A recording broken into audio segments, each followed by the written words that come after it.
en algunas situaciones. A veces necesitamos de eso para movernos también un poco. La completa calma no es buena. Vocês vão ver aquele paciente fumador de maconha que está lá, todo zen, tranquilo, zero estresse, também não é bom, não é produtivo, a pessoa passa a vida e não faz nada, né? Então, um pouquinho de ansiedade sempre temos, mas não é bom demais quando traz consequências e não deixa nós fazer certas atividades. Então, es una emoción de las más comunes, universales, es bastante común, más que diabetes. Tenemos que hacer un diagnóstico, ver el cuadro clínico, tener una buena relación médico-paciente. Es muy prevalente, está entre las más prevalentes de las enfermedades mentales, tanto que siempre en el consultorio van a haber bastante casos de ansiedad, siempre ansiedad, depresión es lo que más hay en el consultorio ambulatorio. Muchos de los pacientes no son atendidos, muchos de los pacientes van en el clínico por trastornos de ansiedad. El clínico no sabe qué es ansiedad, le hace un montón de estudios, un montón de cosas y al final el paciente queda sin diagnóstico, ¿sí? Porque solo unos 12% son atendidos. 25 a 42 pacientes pueden ser internados por problemas de ansiedad, tipo por no saber sobre todo qué es ansiedad, va con una taquicardia, va con malestar, con falta de aire y le internan en el hospital, queda ahí haciendo ese estudio, había sido, no era nada, era ansiedad. No es que no era nada de lo que se pensaba, no era nada cardíaco ni nada pulmonar, era ansiedad. Puede cronificarse, puede haber casos de ansiedad resistente al tratamiento, puede haber casos de ansiedad bastante difícil de tratar. La relación mujeres y varones es 2:1, es más frecuente en mujeres. Tenemos ansiedad patológica y ansiedad normal.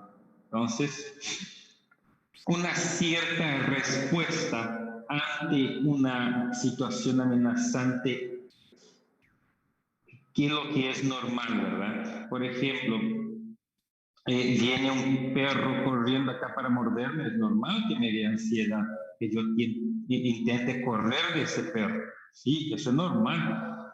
Estar un poco más ansioso ante un examen también es normal, pero cuando es una respuesta inapropiada, ahí sería patológico. Cuando la respuesta es inapropiada, miedo, ansiedad, miedo, respuesta a una amenaza conocida, externa, definida y no conflictiva. ¿Qué es ansiedad? Respuesta a una amenaza desconocida, interna, vaga y conflictiva. Entonces yo pregunto a una persona, ¿pero tenés miedo de qué? Y no sé, doctor, tengo miedo, me da miedo, parece que algo malo va a suceder, parece que alguna cosa negativa va a suceder. Entonces es una amenaza a algo desconocido, interno, vago, no se sabe bien qué es, conflictivo internamente. Miedo cuando yo tengo miedo a tal cosa, ¿sí? Tengo miedo a 2 hombres en una moto de noche, ¿verdad? Eso te da miedo, no es ansiedad, es miedo, pero por una amenaza bien conocida, ¿sí? Miedo a un perro grande, rabioso que viene con todo para morderme, eso tengo miedo, ¿verdad? Algunas cosas así. Entonces, cuando la ansiedad es algo que te da por algo desconocido, vago, ¿verdad?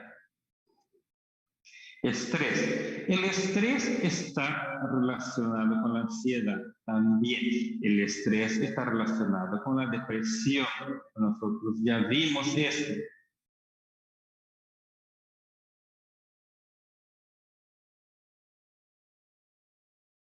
También puede quedar un poco ansioso ante alguna noticia. Todo puede ser normal, ¿sí? Un poco de ansiedad siempre lo tenemos y esto es lo que es importante saber.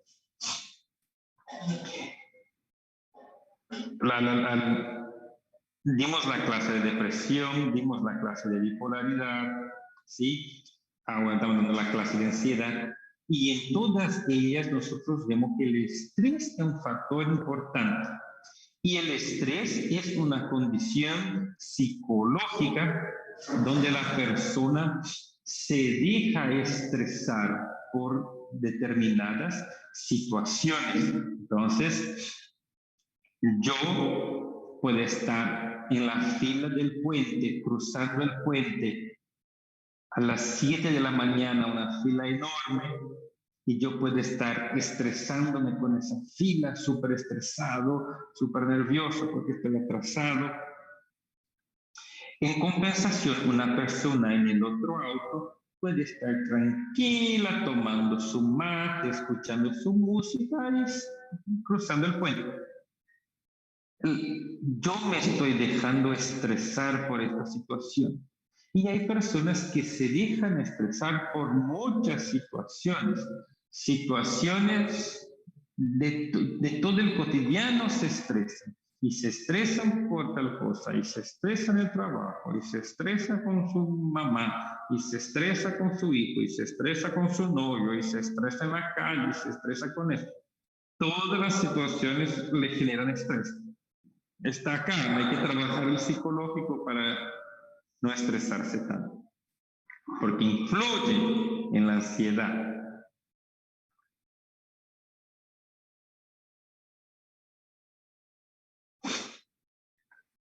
Tenemos ansiedad como un sentimiento, la ansiedad como un síntoma y la ansiedad como un signo, conjuntos de síntomas mentales, físicos y conductuales asociados a distintas etiologías. Y acá vamos a hablar de la ansiedad como una enfermedad, ¿sí? A la patología en sí. Bueno, ¿cuáles son los síntomas de la ansiedad? Pongan ahí, síntomas de ansiedad. ¿Quién puede citarme todos los síntomas que una persona puede tener que está sufriendo de un cuadro de ansiedad?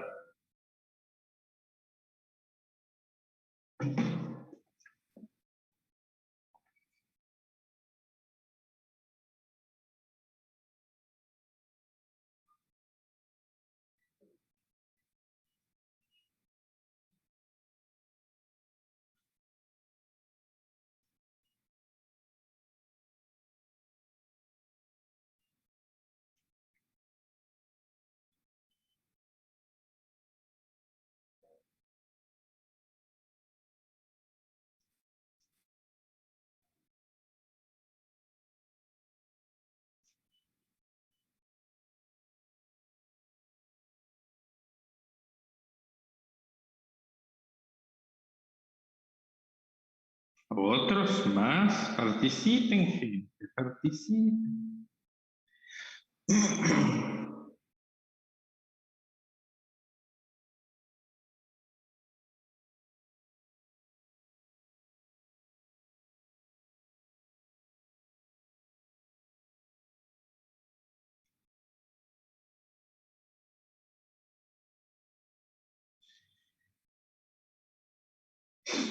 Síntomas mentales. ¿Qué síntoma mental puede dar la ansiedad?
Dificuldad en la concentración puede ser dificultad de concentración.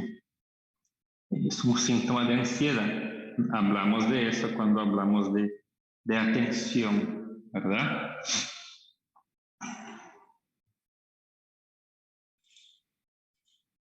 Entonces, como nuestra mente maneja todo el cuerpo, entonces la ansiedad puede ser casi todos los síntomas del cuerpo que se pueden imaginar, pueden ser ansiedad. Claro, tenemos los más comunes, ¿verdad? Pero la ansiedad puede dar casi todos los síntomas del cuerpo que por ahí por haber. ¿Por qué? Porque la mente maneja el cuerpo, la mente controla el cuerpo. Entonces, si yo estoy mal, con mucha ansiedad, puedo tener, acá cito algunos, ya veremos más. Diarrea, mareos, desvanecimientos, hiperhidrosis, hiperreflexia, hipertensión. Hay personas que tienen ansiedad y tienen picos de presión alta. Palpitaciones, midriasis, inquietud, síncope, taquicardia, hormigueo, temblores, malestar gástrico, micción frecuente.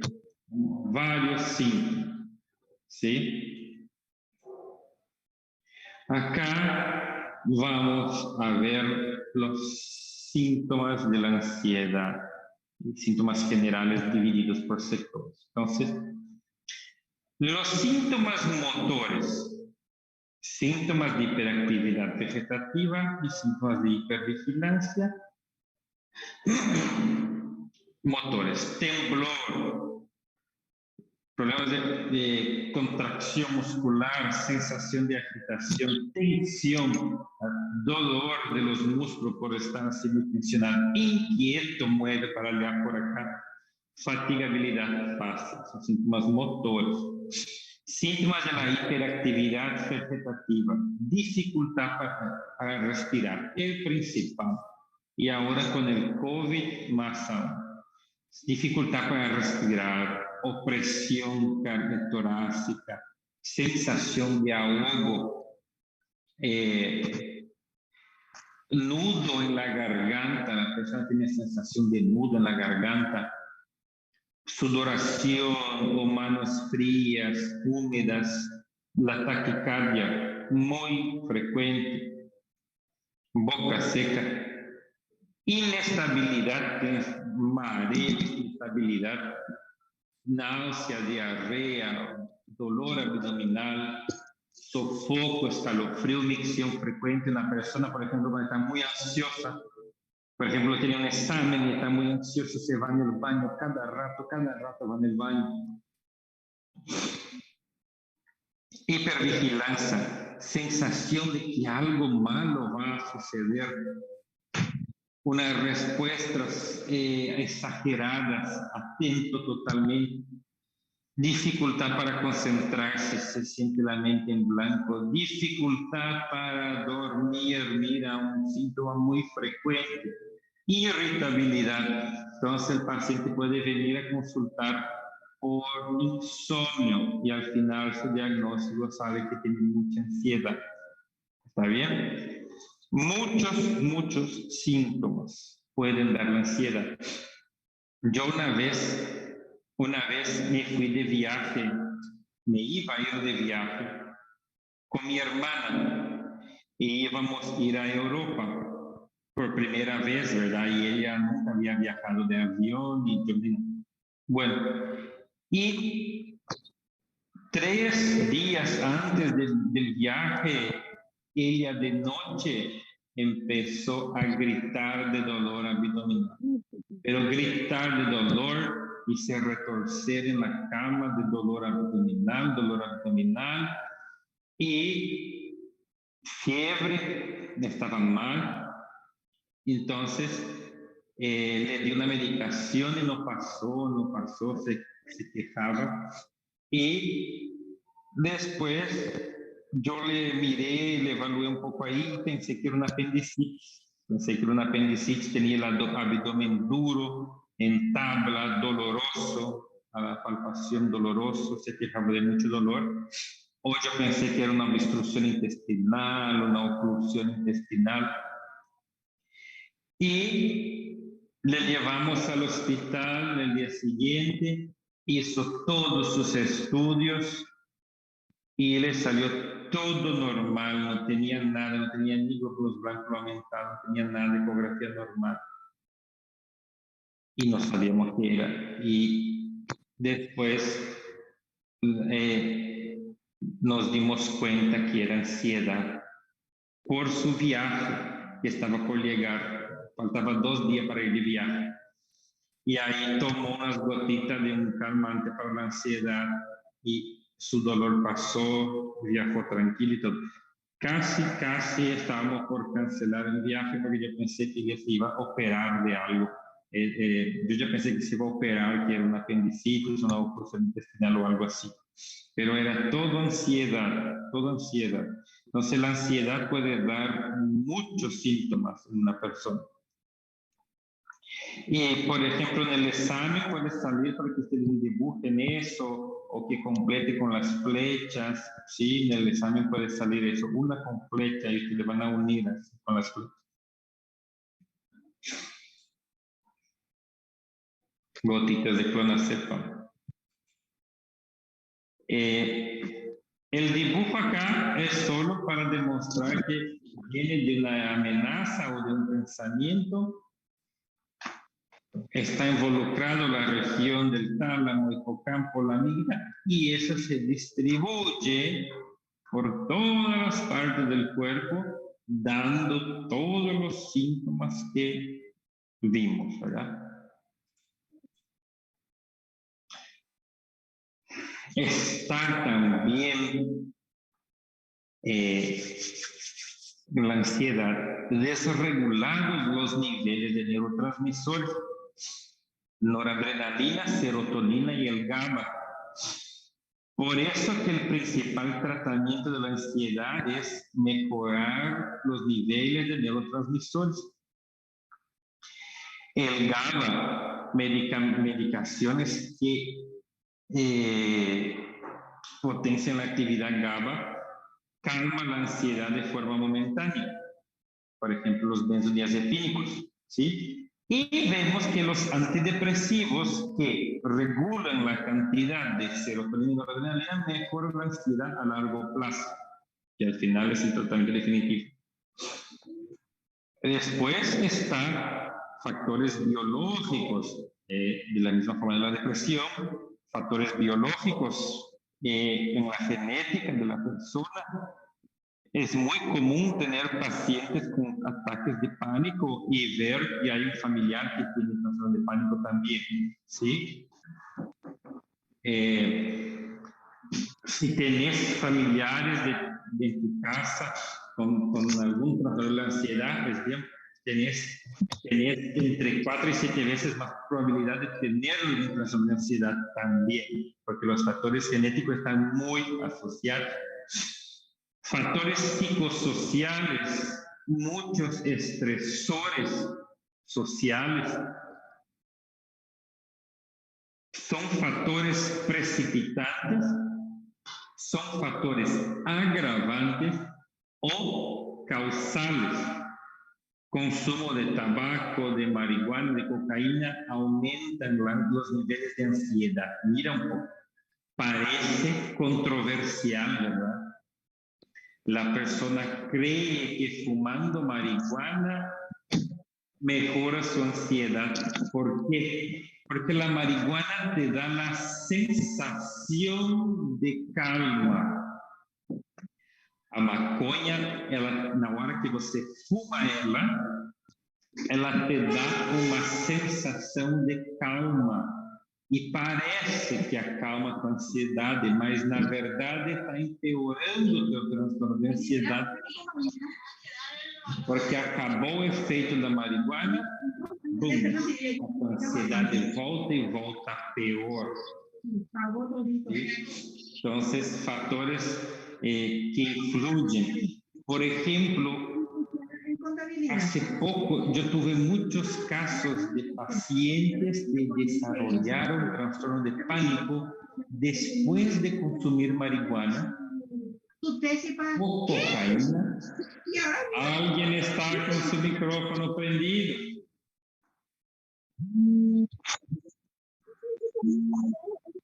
Me causa ansiedad, Cindy. Tu micrófono. Cindy, tu micrófono.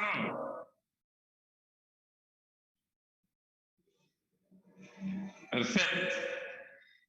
Ustedes van a ver, y yo veo, porque yo estoy con esta clase de pacientes todo el día, yo tengo muchos pacientes que después de consumir la marihuana, al toque le dio una crisis de pánico y después quedó con el síndrome del pánico.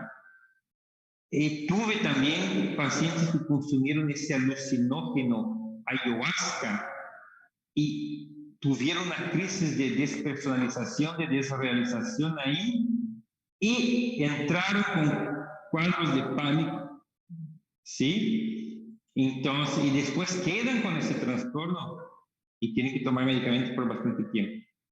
Factores traumáticos. ¿Qué es factores traumáticos?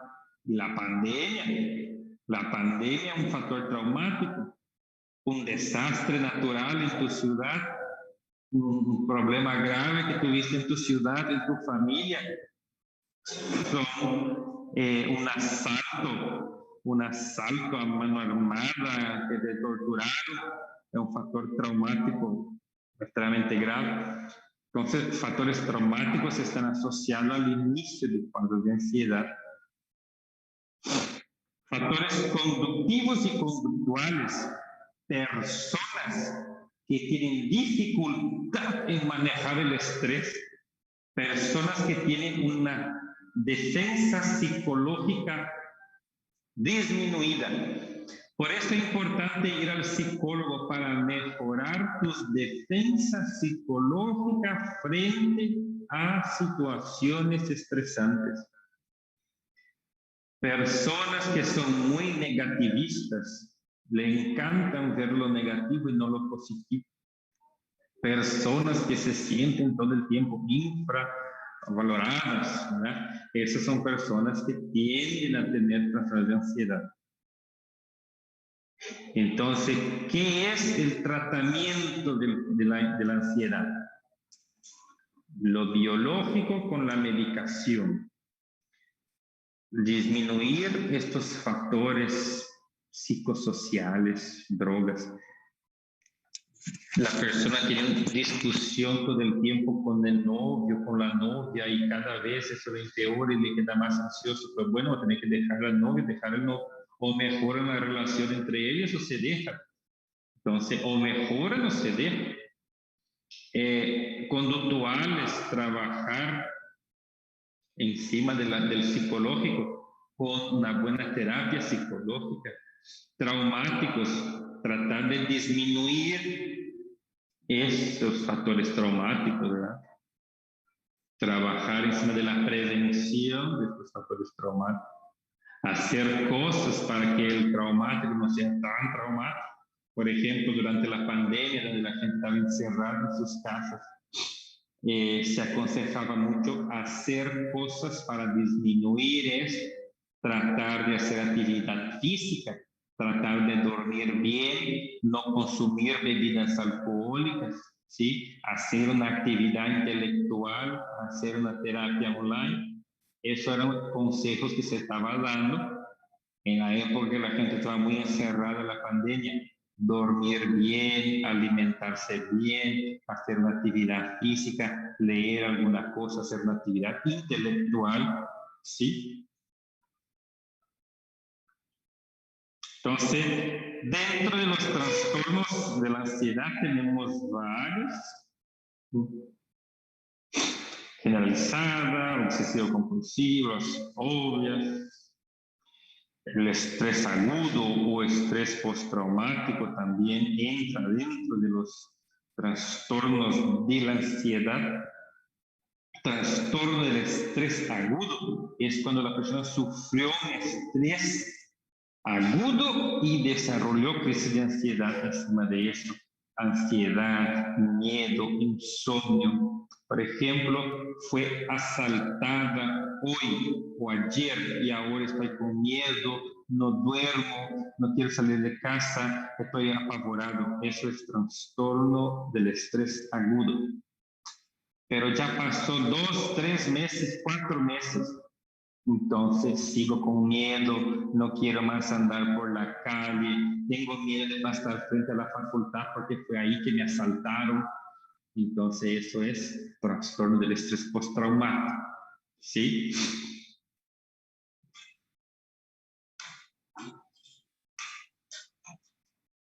Y vamos a hablar ahora de ansiedad generalizada, trastorno de la ansiedad generalizada, un trastorno bien común.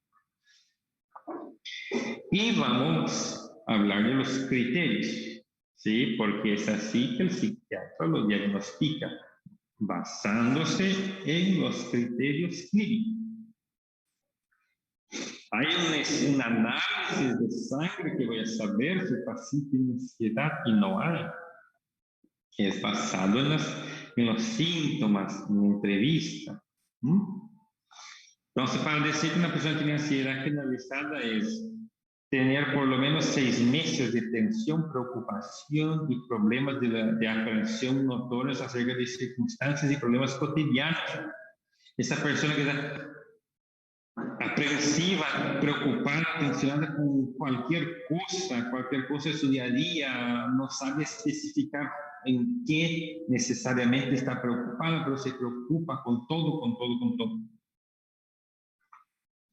Y después hay 4 o más de los síntomas a continuación, pero sí o sí uno de ellos tiene que ser uno de estos 4. Entonces, ¿cuáles son los síntomas? Palpitación, taquicardia, sudoración, temblor, sequedad bucal. Uno de esos sí o sí tiene que tener. Después, los 3 pueden venir de los demás síntomas. Dificultad para respirar, aprieto en el pecho, sensación de asfixia, dolor o malestar torácico, dolor o malestar, náusea o vómitos abdominales.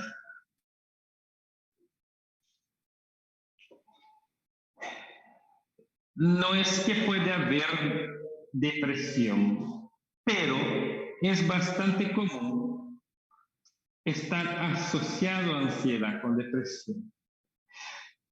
Hay depresión ansiosa, y es una persona con depresión y tiene muchos síntomas ansiosos, y una persona con ansiedad, con alguno de los trastornos de ansiedad, debido al malestar que siente, debido a las consecuencias de su ansiedad, influye para que tenga depresión. Por ejemplo, una persona que tiene pánico y no quiere salir de su casa, tiene agorafobia, no sale de casa porque tiene miedo, no anda de colectivo porque tiene miedo, tiene crisis de ansiedad, esa persona se siente mal, esa persona tiene pocos amigos, no quiere salir, no quiere interactuar, al final debuta con una depresión. Entonces, sí se puede tener 2 diagnósticos en una persona, ¿sí? Puede tener ansiedad y puede tener depresión. La ansiedad puede influir que aparezca depresión y una persona con depresión puede tener muchas crisis de ansiedad. Entonces, vamos, seguimos. Dificultad para respirar, asfixia, nudo en la garganta, náusea, dolor abdominal. Máximo, yo voy a poner que sí tienen 15 o 16 síntomas en el examen. Cite 20 síntomas de la ansiedad.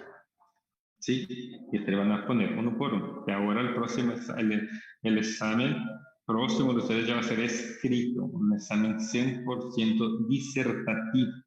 Ya no va a ser fácil así como el primero. Después, síntomas de el estado mental, aturdido, inestable, mareo, y el 10. El 10.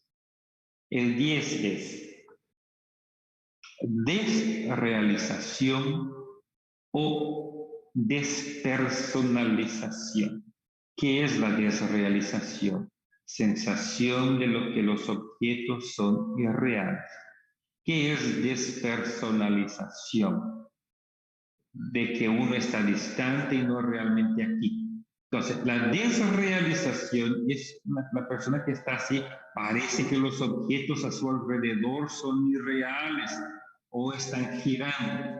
Y la despersonalización es la sensación de que uno está flotando, da la sensación de que uno está flotando, caminando en el aire, o incluso la sensación de que salís de tu cuerpo y te vas y te mira desde arriba.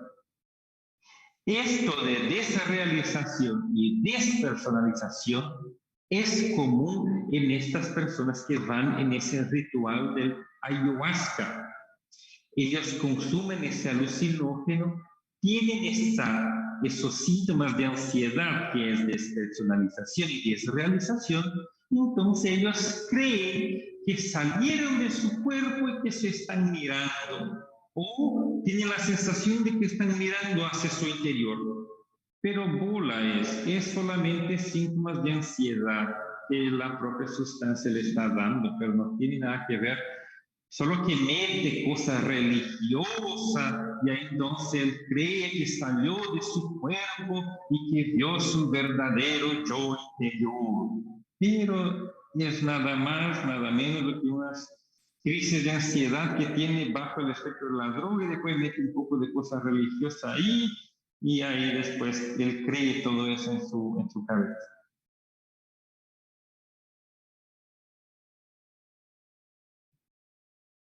Claro, esto te digo que es común aparecer en esos alucinógenos, pero esos síntomas que te estoy describiendo en una persona común y corriente puede pasar. Incluso él viene y te dice, me dio esas crisis, doctor, yo flotaba, parecía que giraba, parecía que los objetos eran irreales. Eso es una crisis de ansiedad. Por eso que esos alucinógenos pueden desencadenar, porque dan síntomas parecidos, desencadenan después a la persona tener crisis de ansiedad. Muy común el 11, miedo de perder el control y volverse loco. Da la sensación de que voy a perder el control y que voy a volverme loco, que voy a... Miedo de morir. Por todo el malestar que tienes, da miedo de morir y da más malestar otra vez. Es tipo una rueda de nieve, una pelota de nieve que va aumentando. Síntomas generales, escalofrío, hormigueo, tensión muscular, desasosiego, inquietud, irritabilidad, respuesta sobreexagerada, dificultad para concentración, irritabilidad, dificultad para conciliar sueño.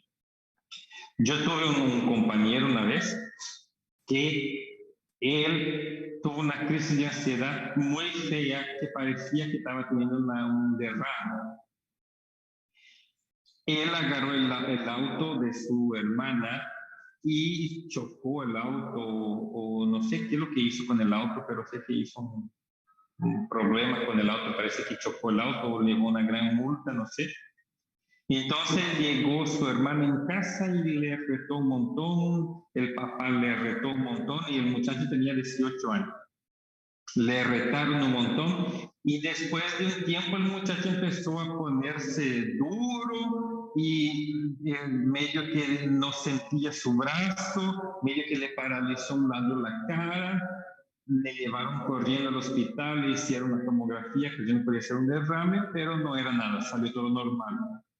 Fue una crisis de ansiedad que tuvo, en ese momento que vinieron y le retaron y le chingaron un montón y él tuvo una crisis de ansiedad ahí.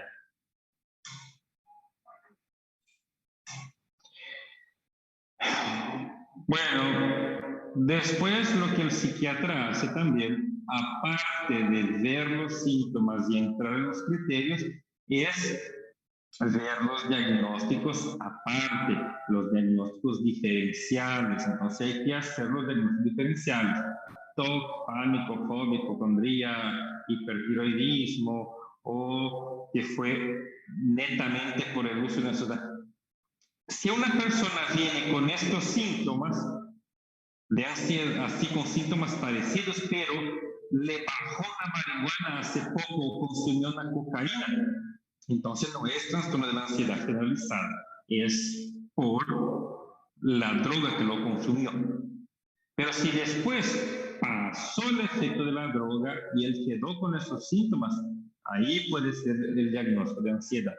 Entonces hay que ver si no es debido al consumo momentáneo de una sustancia, ¿sí?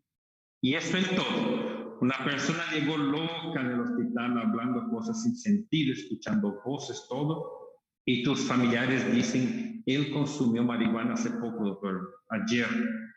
Entonces, el primer diagnóstico es trastorno psicótico por consumo de sustancia. Después que pasó el efecto de la sustancia y el paciente aún queda psicótico, escuchando voces, el diagnóstico puede ser esquizofrenia. Entonces, primero el diagnóstico por la sustancia que consumió y después, cuando pasa el efecto de esa droga, ahí ya se habla del diagnóstico aparte, del diagnóstico que se queda después como secuela tal vez del consumo de una droga. Bueno, entonces nosotros hablamos de trastorno de la ansiedad generalizada. Eso era nuestra primera patología. Ahora vamos a hablar un poquito sobre el trastorno del pánico. ¿Qué es trastorno del pánico? Bueno, trastorno del pánico es cuando una persona tiene una crisis de pánico y después él queda con miedo de tener una crisis de pánico otra vez. Entonces, se llama trastorno del pánico. Entonces, nosotros podemos tener una crisis de pánico y no desarrollar el trastorno de pánico, pero con frecuencia se desarrolla. Entonces, la persona puede tener una crisis de pánico y después empezar a tener miedo de tener otra crisis y eso se llama trastorno de pánico. Entonces, se caracteriza por la aparición espontánea e inesperada de un ataque de pánico, es decir, periodo definido de miedo intenso que puede variar de algunos en el día, en algunos pocos en el año. La cantidad de crisis de pánico es variable. Una persona puede tener una o dos crisis en el año, puede tener una crisis de pánico por semana o puede tener una crisis de pánico por día. Es variable. Es más frecuente en mujeres, divorcios y separaciones recientes, uno de los factores sociales bastante contribuyentes.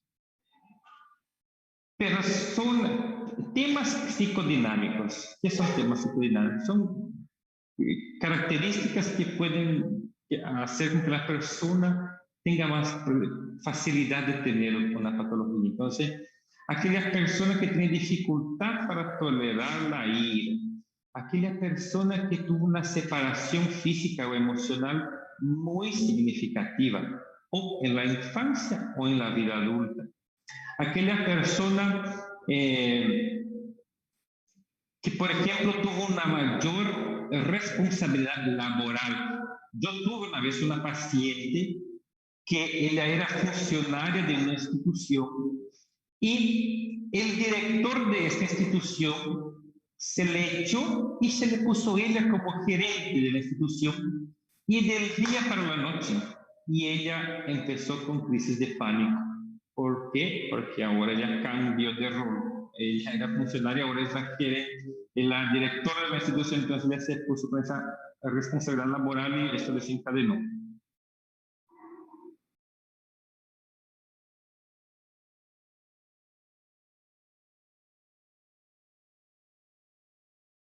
Exactamente. Nosotros vamos a ver con cada patología. Por ejemplo, esquizofrenia, después de unos 3 meses con los síntomas, uno va a decir que es esquizofrenia, ¿sí? Pero también en algunos casos, dependiendo de la situación, por el tiempo de la droga en la sangre. Y eso vamos a hablar después cuando hablemos de sustancias químicas. La marihuana, por ejemplo, queda 1 mes en la sangre después del consumo. La cocaína en torno de 5 a 7 días, ¿sí? Cada sustancia tiene un tiempo de eliminación.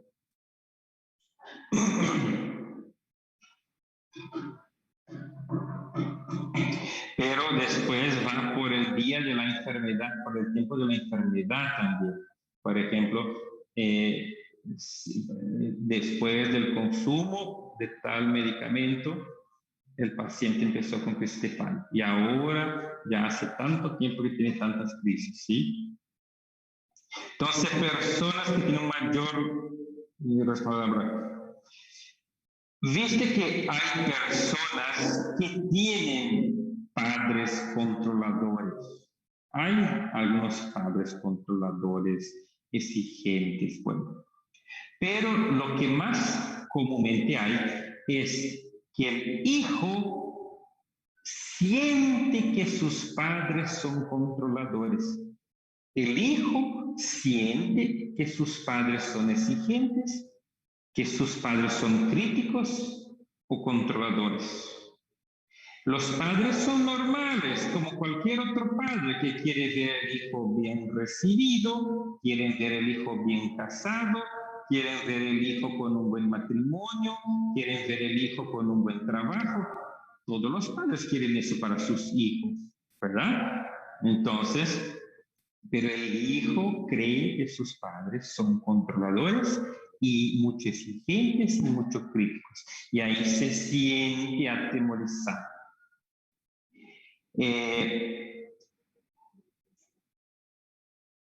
Representaciones internas que involucran abuso sexual o físico y sensación crónica de abandono. Aquella persona que siente que siempre está atrapada, que alguma coisa está segurando, que não vai para frente.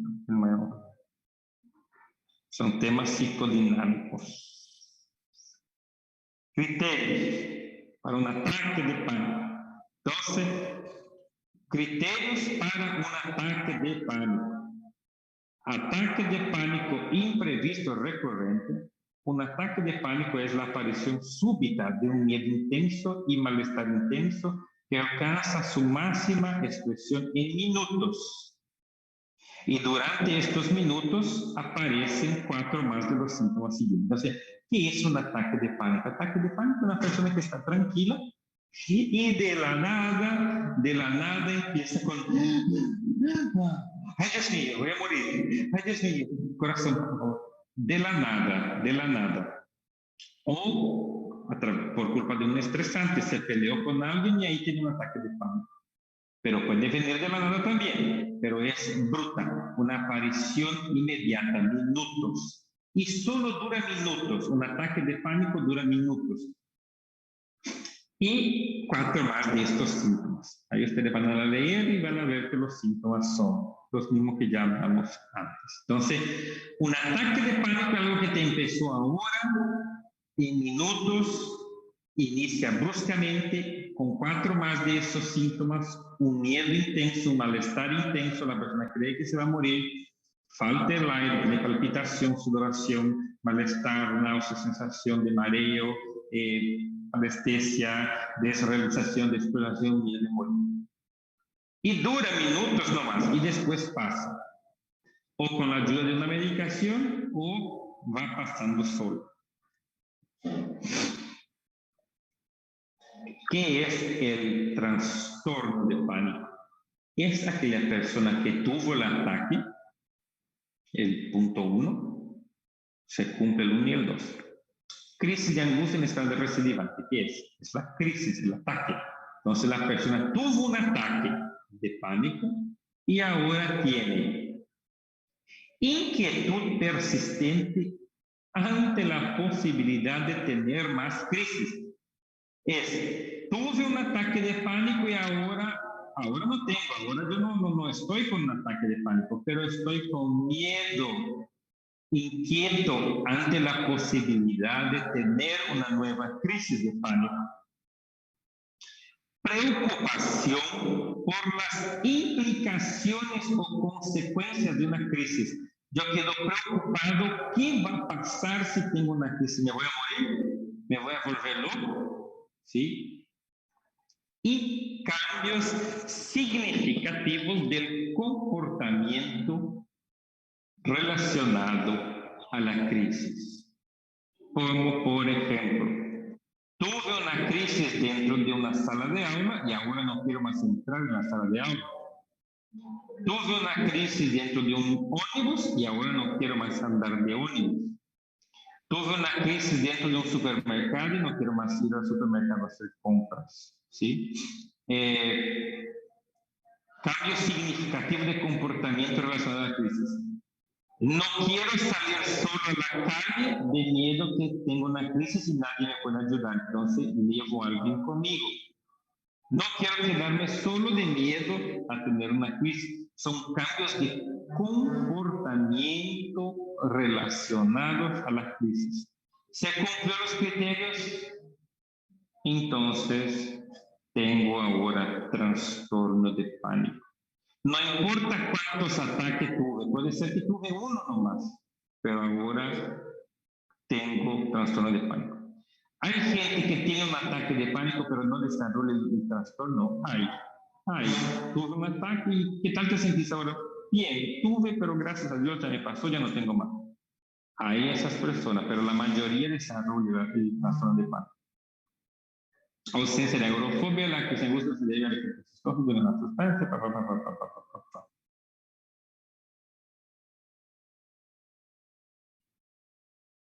No sé por qué el indio está ahí, pero...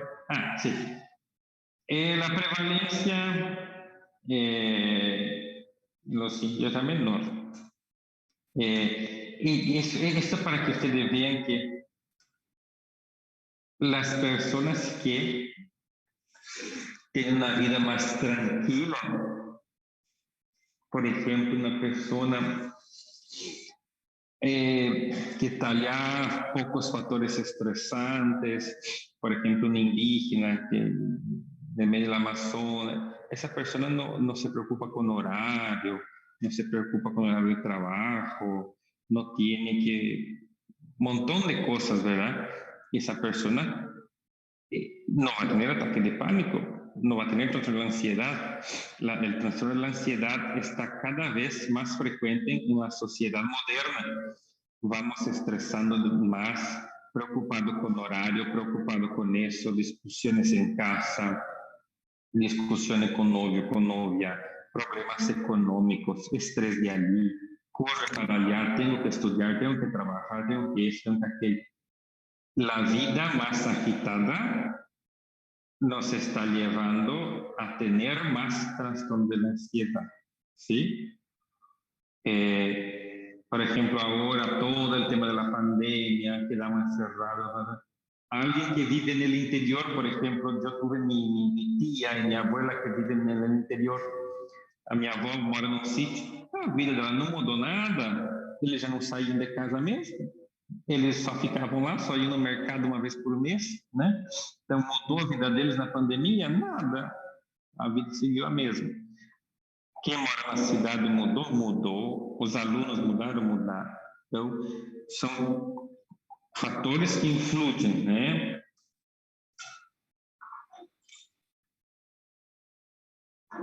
¿Se puede cronificar? Sí, se puede cronificar. ¿Puede influir en trastorno de depresión y bipolar? Puede influir.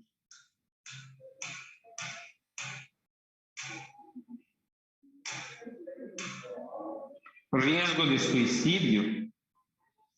Cuando vamos a hablar de suicidio, tenemos una clase sobre suicidio, vamos a ver que toda la persona que se suicida es porque algún problema mental tenía o sufría de ansiedad o sufría de bipolaridad, o sufría de depresión, o tenía un estrés postraumático, o sufría del uso de abuso de alguna sustancia, era usuario de cocaína, marihuana, era un esquizofrénico. Entonces, toda la persona que se suicida tiene un trastorno mental. Tal vez no se supo cuál porque se suicidó sin hacer su diagnóstico, pero toda la persona que se suicida tiene una enfermedad mental. Sí o sí, tiene. No hay persona normal que se suicide, ¿sí? Tal vez no se sabía qué enfermedad tenía. Tal vez no se le llevó a un psiquiatra para saber qué enfermedad tenía, pero sí tenía alguna patología mental. Fobias específicas, el propio nombre ya dice que son fobias específicas de una situación, ¿sí? Fobia araña, fobia altura, fobia al agua, fobia a lugares cerrados, y así va, ¿sí? La fobia está muy relacionado acá con el centro de la visión, donde empieza todo. Ver el factor o imaginarse que genera la fobia.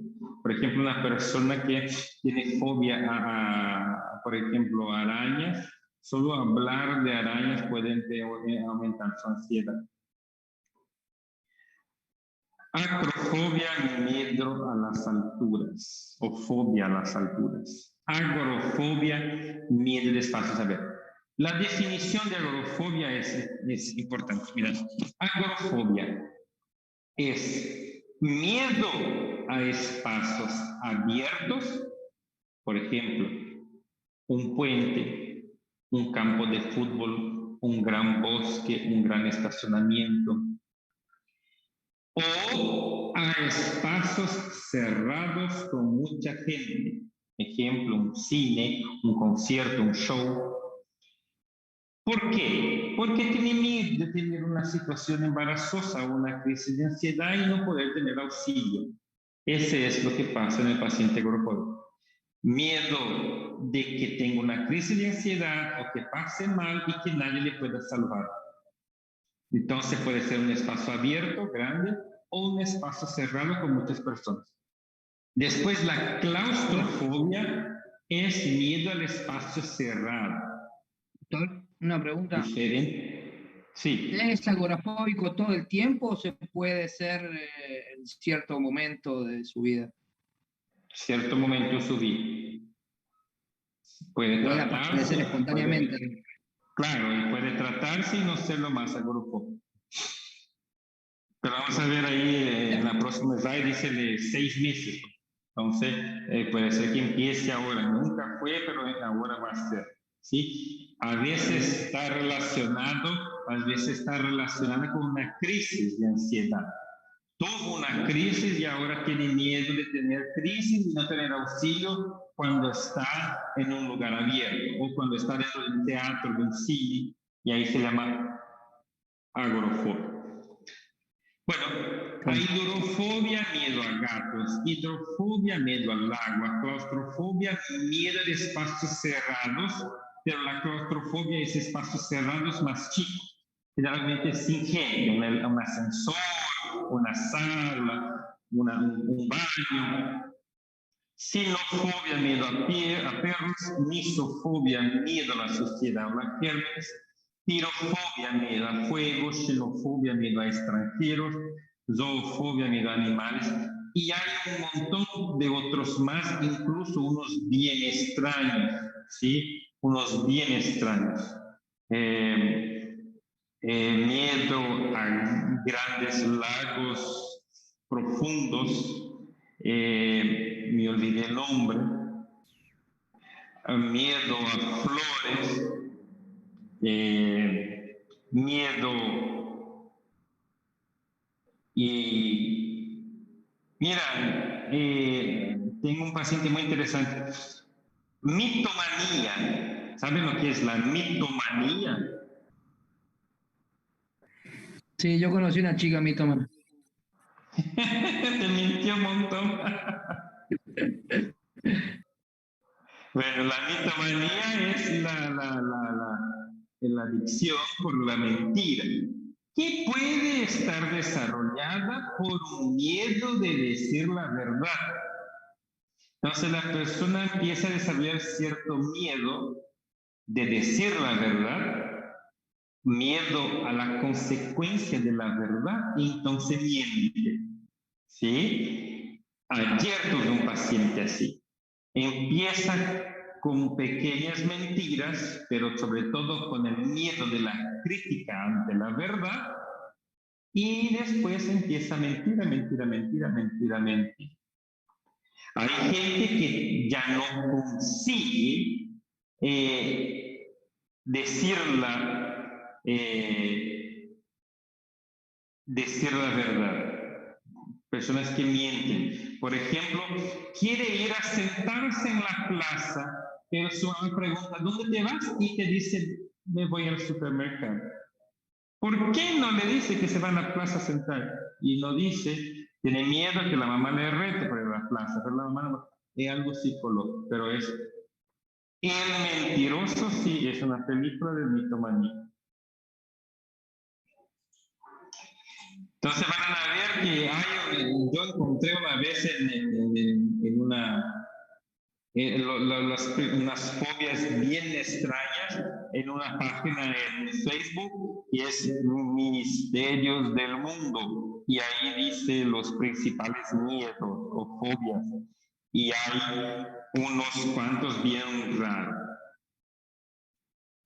Criterio. Miedo o ansiedad intensa por un objeto o situación específica, los que vimos recién. Entonces el criterio es miedo o ansiedad intensa por un objeto o situación específica. Y ahí viene la altura, la inyección, lo que sea. En los niños el miedo puede expresarse o la ansiedad puede expresarse en rabietas o aferrarse o quedarse paralizados. En el niño puede traducirse el miedo o la ansiedad, puede traducirse en rabietas, llantos, rabietas para lo que no sabe o vigento, que el vigento, y el identifica con la vieja que no tiene, y eso puede ser el miedo a la ansiedad. Las fobias van a ser controladas con una medicación, pero sobre todo con la ayuda de una terapia. Por ejemplo, una fobia a animales, al perro, se puede controlar con una medicación, ayuda un poquitito, pero también comprando un perrito bien chiquitito y bien lindo y ir tocándole de a poquito y dejando que el perrito va creciendo hasta que pierdes el miedo. El miedo a la altura, se puede hacer una terapia con tu psicólogo o tu psicoterapeuta, y te vas en un edificio y vas en el primer piso y lo miras hacia abajo en compañía con tu terapeuta. Vas a raciocinar cuáles son las posibilidades que te caiga de ahí, pero si no te tiras, no te cae. Entonces va a trabajar ese miedo irreal, esa consecuencia irreal, y de a poco va subiendo al segundo piso, al tercer piso, al cuarto piso y perdiendo el miedo. Por ejemplo, tuve una paciente con fobia, con una agrofobia tremenda, que no quería ni salir de su casa. Entonces el psicólogo le decía para que ponga la silla en la área de su casa por una semana y se siente por lo menos una hora en esa silla. En la semana siguiente que ponga la silla afuera del portón y se siente por lo menos una hora por día ahí. Que en la otra semana ponga la silla al otro lado de la calle y se siente ahí por una hora por lo menos. Que después de una vuelta en la manzana, y así va la terapia de exposición, se llama, juntamente con una medicación.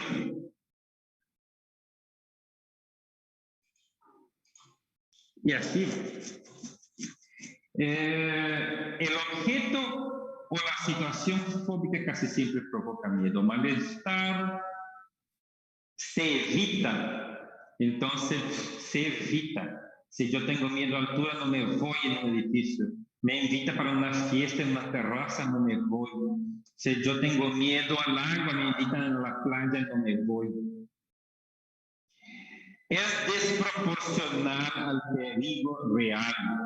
Bueno, tengo miedo a barata, a cucaracha. Y es un miedo irreal, ¿verdad? Que mal te va a hacer la cucaracha? O que uma barata vai te fazer? Não vai te fazer nada, olha o tamanho da barata. Vai voar no teu pescoço e cortar tua jugular? Não vai, né? E as pessoas têm um medo irreal da cucaracha. Que miedo del agua de una pileta y no te vaya en el fondo, no te lo de la pie si no sabe nadar, pero la persona tiene miedo incluso de mojarse hasta la rodilla. Entonces, un irreal, desproporcionado. Dura típicamente 6 o más meses. Y acá le contesta la pregunta al compañero.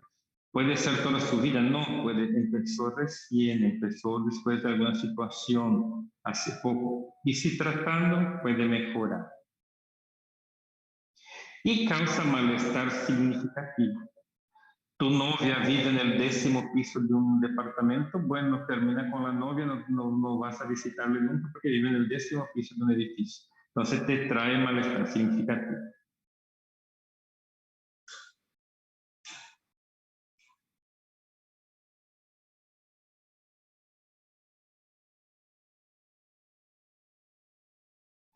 Las fobias específicas pueden empezar, ir y venir, ¿sí? Suele iniciarse en la infancia.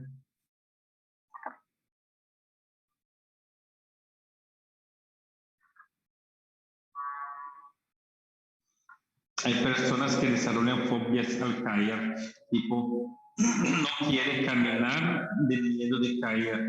Por ejemplo, personas de edad suele pasar esto también.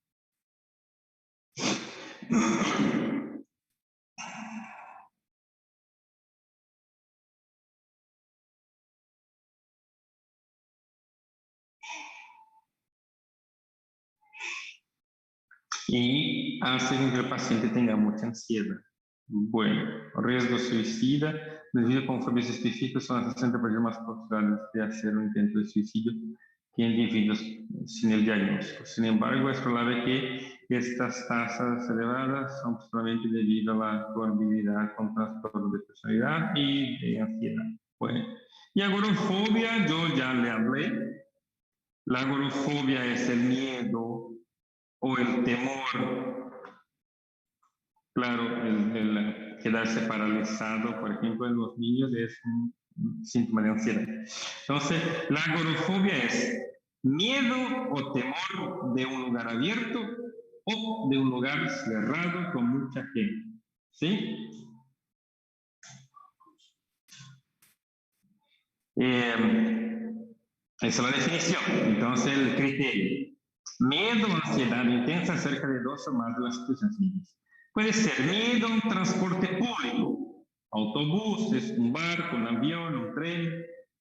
Estar en espacios abiertos, como zonas de estacionamiento, mercado, puentes. Estar en sitios cerrados, tiendas, teatro, cine.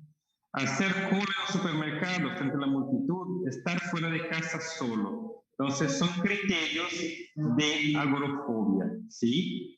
Yo tuve una paciente que tuvo una crisis de ansiedad dentro del supermercado, entonces ella dejó de ir al supermercado, no iba al supermercado. Tuve un paciente que tuvo una crisis de ansiedad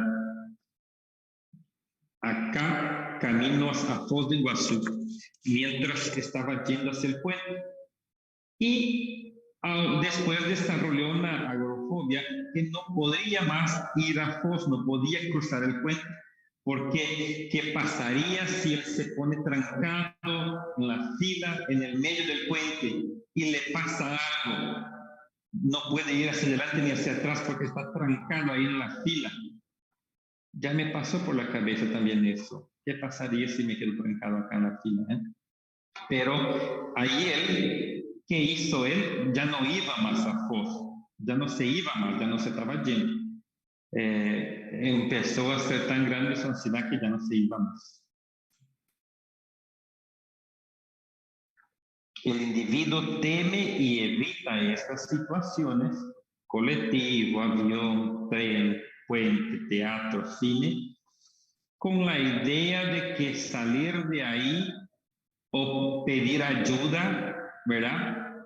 No va a poder. O tendrá una crisis de pánico o una situación embarazosa. Lo único que me preocupa en un concierto muy grande, es querer ir al baño. Eso siempre me preocupa.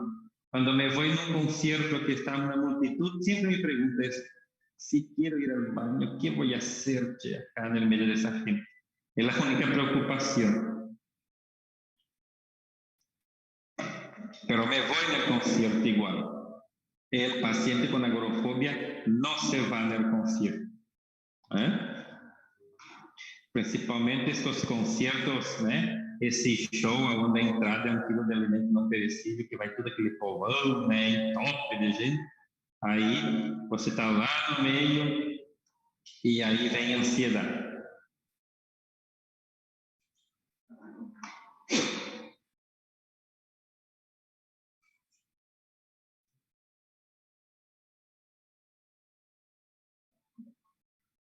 Aqui, medo de cair nas pessoas avançadas e medo da incontinência, Casi sempre provoca uma ansiedade, o paciente evita a situação agorafóbica, é desproporcional ao perigo real, dura 6 meses ou mais, causa mal-estar significativo e não pode existir afecção médica. Além de 85 anos. Na niñez, a agorafobia é difícil.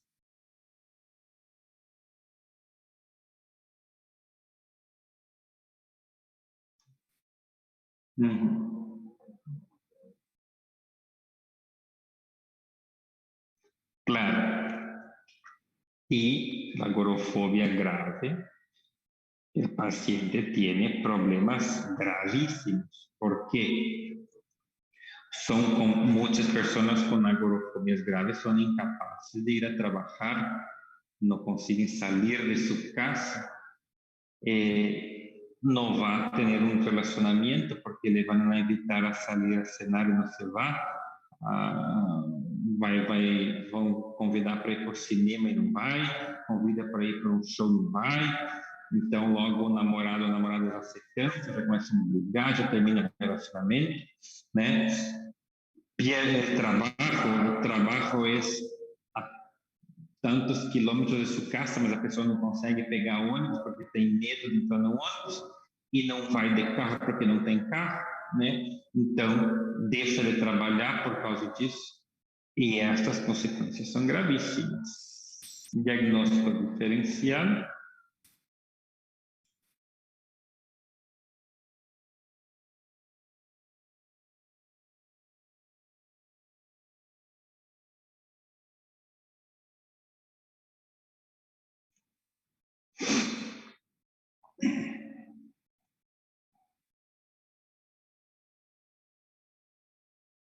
Dos oportunidades. Pero el miedo tiene que quedar en el transcurso del tiempo, ¿verdad? Que tener miedo en una oportunidad, en dos, no es lo mismo de que estar siempre aprensivo y con miedo ante la situación. Por eso lo que hay que mirar los otros criterios juntos. Evito, no lo hago, tengo miedo, ya duran 6 meses y sigo con ese miedo. Todos esos criterios para poder decir que es agorafobia. Tuve un miedo una vez en una situación y ahora estoy bien. Entonces no desarrolló la agorafobia. tuvo un miedo en una oportunidad, tal vez no desarrollo, ¿sí? Todo eso es muy importante mirar el tiempo y los otros criterios. Tuvo miedo una sola vez, ya no tiene más, ahora se va al cine tranquilamente, nunca más pasó nada, no desarrolló la agorafobia, ¿sí? Ansiedad y enfermedad médica. Esto también se decía mucho que cuando la persona tiene mucha ansiedad relacionada a alguna enfermedad, ¿sí? Alguna enfermedad, mucha ansiedad relacionada a alguna enfermedad. Algunas enfermedades médicas dan mucha ansiedad.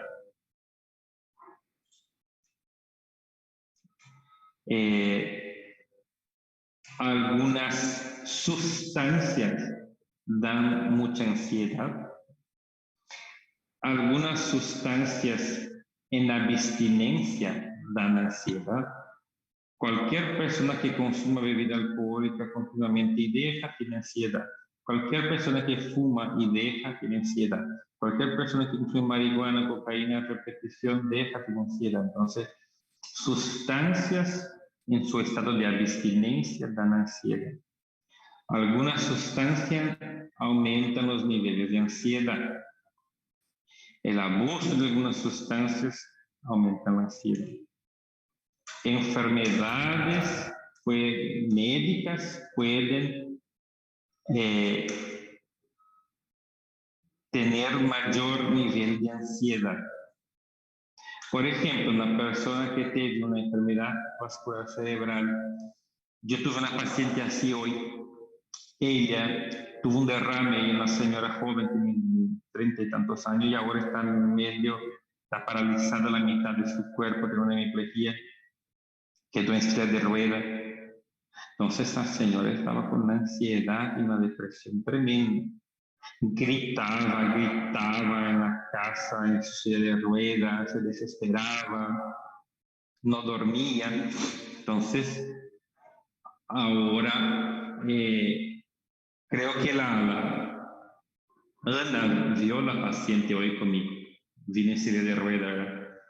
Hoy ya vino tranquila, mucho más calma, duerme bien, está tranquila. ¿Por qué? Porque está bien tratada para la ansiedad, ¿sí?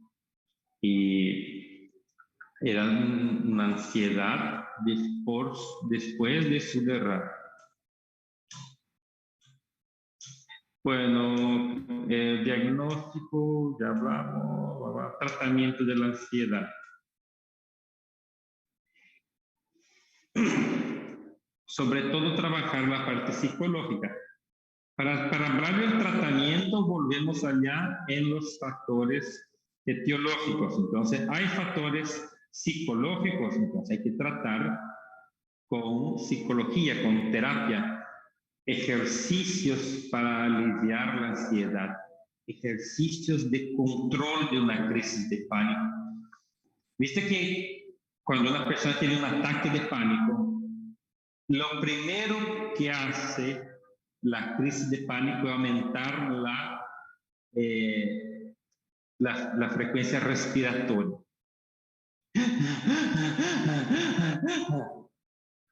Eso hace con que el paciente cree que va a morir y aumenta aún más la frecuencia respiratoria. Y ahí la crisis solo va empeorando. Entonces, hacer con que el paciente entienda que está teniendo una crisis de ansiedad es el factor principal. Hacer al paciente entender que él está teniendo una crisis de pánico, que la crisis de pánico no mata a nadie y que la crisis de pánico va a durar algunos minutos y va a pasar y que él no se va a morir por la crisis de pánico. Y el primer ejercicio es controlar la respiración. Entonces, para no entrar en esa hiperventilación, sensación de muerte y más hiperventilación, es controlar la respiración y hacer ejercicios respiratorios. Y controlar la mente. No, yo no me voy a morir. No, es solamente una crisis de ansiedad y se me va a pasar.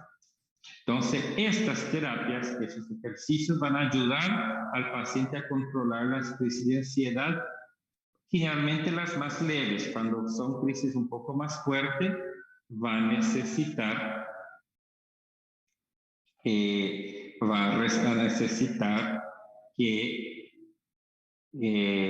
tome la medicación. Sí, cuenta hasta 100 y respira, ¿sí?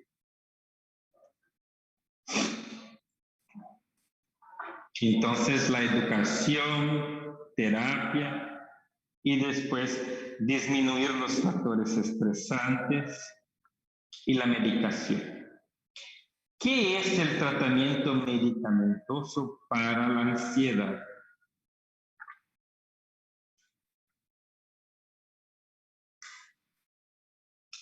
¿Cuál es el tratamiento de la ansiedad? Bueno, sobre todo el tratamiento para una crisis de pánico, cuando la persona tiene una crisis, esa crisis que inicia en minutos, entonces tiene que dar una medicación que actúe rápido, y esos son los benzodiazepínicos de acción rápida: alprazolam, clonazepam, clonazepam. Son las benzodiazepinas de actuación rápida, pero son medicamentos que no te van a solucionar tu problema, solo te va a solucionar la crisis, pero va a ser con que tenga otra crisis mañana, que tenga otra crisis pasado mañana. Eso no te va a solucionar el problema, te va a solucionar solo la crisis. Lo que te va a solucionar el problema es un antidepresivo, que es el que va a regular los niveles de serotonina y noradrenalina. Entonces, un antidepresivo es la medicación que te va a solucionar el problema. No es un tratamiento corto, es un tratamiento largo. Los antidepresivos para la ansiedad suele tardar casi 2 meses para hacer efecto. La elección del antidepresivo es complicada. Después vamos a dar una clase de antidepresivo, pero sí, un antidepresivo es el tratamiento ideal para tanto la ansiedad generalizada, tanto para la crisis de pánico y el ataque de pánico, trastorno del pánico. ¿Por qué? Porque un antidepresivo va a hacer con que el paciente tenga menos crisis y después tal vez no lo tengas más. Pero él puede tener una benzodiazepina guardada por si tiene una crisis, toma. Entonces, por ejemplo, paciente con un ataque de pánico y trastorno de pánico, yo le doy una benzodiazepina para que él tome cuando tenga una crisis. Mira, vas a tomar un alprazolam de 0,5 miligramos si tiene una crisis. O va a tomar un clonazepam 5 gotas cuando tenga una crisis. Pero vas a tomar una fluoxetina todos los días para que no tengas más crisis o para que mejore tu ansiedad, ¿sí? Entonces, el tratamiento de la ansiedad se basa en una terapia y lo medicamentoso. Dentro de la terapia va a entrar actividad física, tiene que tener más ocupaciones, tiene que mejorar sus defensas psicológicas, tiene que tener un buen sueño para mejorar la ansiedad. Entonces, tengo que hacer que mi paciente duerma bien, haga actividad física, se alimente adecuadamente, no consuma las drogas que le pueden empeorar, tome su medicación, haga su terapia con el psicólogo, ¿sí? El medicamento antidepresivo, lo mínimo es de 6 meses a 1 año para la ansiedad. La benzodiazepina que yo le doy al inicio, eso es provisor, lo tengo que quitar, si no el paciente queda dependiente. La benzodiazepina produce dependencia, adicción. Entonces, yo solo doy benzodiazepina por 1 mes, máximo 2, que es el tiempo que tarda el antidepresivo en hacer efecto. Visto que el antidepresivo va a tardar 1 mes o 2 en hacer un buen efecto, y por ese periodo yo le puedo dar una benzodiazepina. Por ejemplo, una persona que está con una ansiedad extrema, con crisis de pánico todos los días, yo le puedo dar clonazepam gota todos los días, poquito, 3 gotas de mañana, 3 de mediodía, 3 de noche. Y eso yo le doy por un mes hasta que el antidepresivo empiece a hacer su efecto. Cuando el antidepresivo empezó a hacer efecto, yo voy bajando. Toma 2 gotas, ahora toma 1 gota y ahora deja la gota. Y así voy quitando la gota bien de a poco. Sí.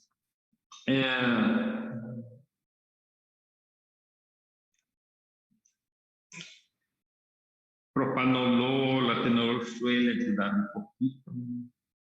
Los de elección son paroxetina, citalopram, sertralina, fluoxetina, escitalopram.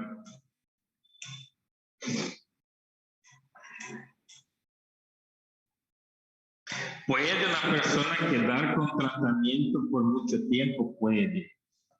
La ansiedad puede ser persistente en hasta 45% de los casos. Pueden cronificarse la ansiedad y tener que tomar un tratamiento por mucho tiempo. A veces no por toda la vida, pero por mucho tiempo.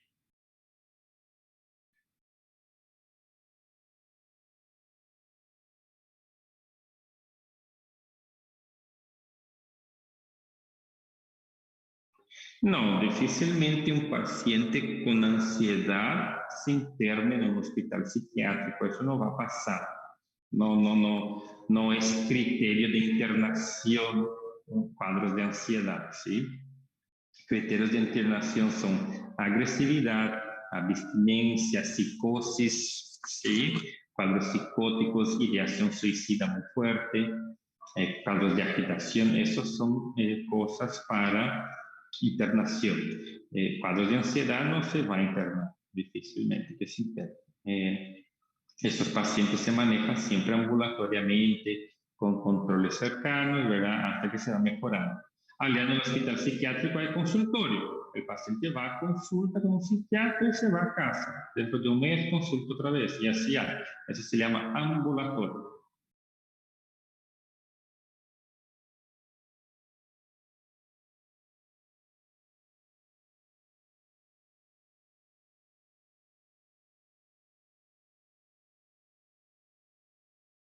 La paroxetina sí, mejoró tu ansiedad, tal vez mejoró tus dolores de cabeza.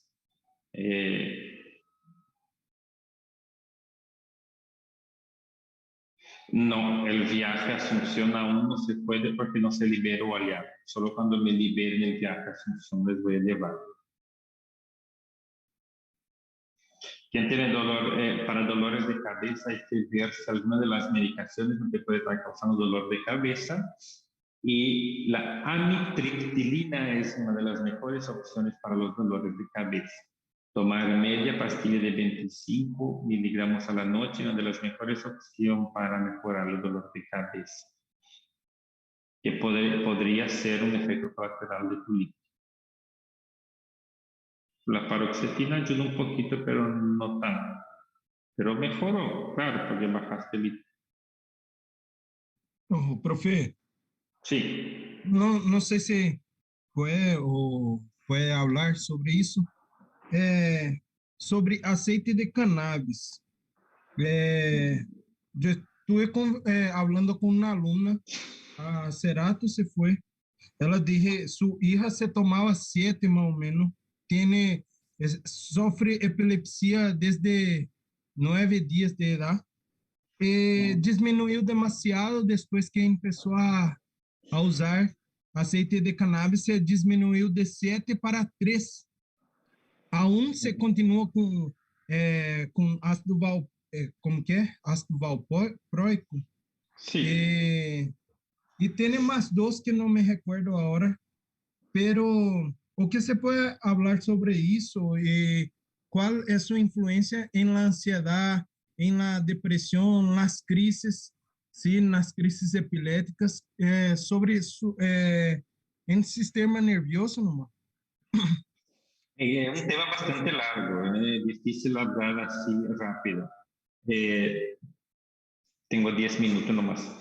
Bueno, lo que se sabe del CBD es justamente eso. Lo que está ya demostrado es la mejoría de las crisis convulsivas, pero en epilepsias resistentes al tratamiento.